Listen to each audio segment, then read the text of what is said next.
Halo, perkenalkan, nama saya Siti Alena Cita. Di sini saya akan menjelaskan tentang kebutuhan warga negara. Apa itu warga negara? Warga negara berasal dari bahasa Inggris, yaitu citizen, yang artinya sesama penduduk setanah air. Jadi, warga negara adalah warga atau anggota dari suatu organisasi yang bernama negara. Lalu ada juga istilah rakyat, yakni merupakan seseorang yang patuh pada pemerintahan. Sedangkan penduduk adalah orang yang bertempat tinggal di suatu wilayah negara dalam kurun waktu tertentu. Elemen warga negara. Yang pertama ada sense of identity, yakni perasaan akan identitas. Yang kedua ada enjoyment of certain rights, yakni pemilikan hak-hak tertentu. Yang ketiga ada fulfillment of corresponding obligation, yakni pemenuhan kewajiban-kewajiban yang sesuai. Yang keempat ada a degree of interest and involvement in a public affair, yakni tingkat ketertarikan dan keterlibatan dalam masalah publik. Dan yang terakhir ada an acceptance of basic social values, yakni penerimaan terhadap nilai-nilai sosial dasar. Ada istilah dari kewarganegaraan atau dalam bahasa Inggris disebut dengan citizenship, yakni keanggotaan yang di dalamnya memuat atribut kewarganegaraan, yaitu yang pertama ada identitas atau status, yang kedua ada hak, yang ketiga ada kewajiban, yang keempat ada partisipasi dan peran, yang kelima penerimaan terhadap nilai bersama atau sosial. Jadi, hak dan kewajiban itu merupakan bagian dari atribut kewarganegaraan. Lalu ada peran warga negara, yaitu aktif, pasif, negatif, dan positif. Penghuni negara.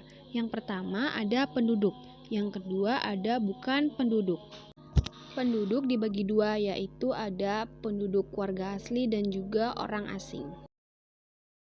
Kewarganegaraan dibagi menjadi dua, yaitu kewarganegaraan dalam arti yuridis dan sosiologis, dan yang kedua kewarganegaraan dalam arti formil dan material.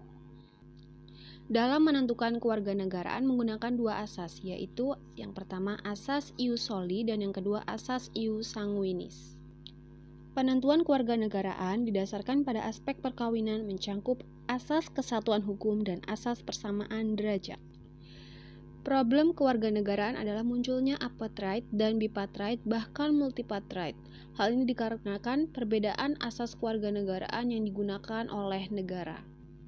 Sebelumnya, pembagian penduduk Indonesia berdasarkan Indis Tregeling 1927 pasal 163, yakni warisan Belanda, yaitu golongan Eropa, golongan Timur Asing, golongan Bumi Putra, dan Pribumi. Hal-hal mengenai warga negara dan penduduk diatur dengan undang-undang atau dengan pasal 26 Undang-Undang Dasar 1945. Undang-undang yang mengatur tentang warga negara adalah Undang-Undang Nomor 12 Tahun 2006 tentang Kewarganegaraan Indonesia.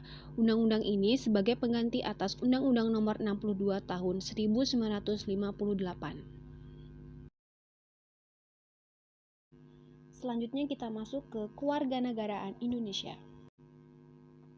Peraturan yang mengatur perihal kewarganegaraan Indonesia adalah Undang-Undang Nomor 12 Tahun 2006 tentang Kewarganegaraan Republik Indonesia.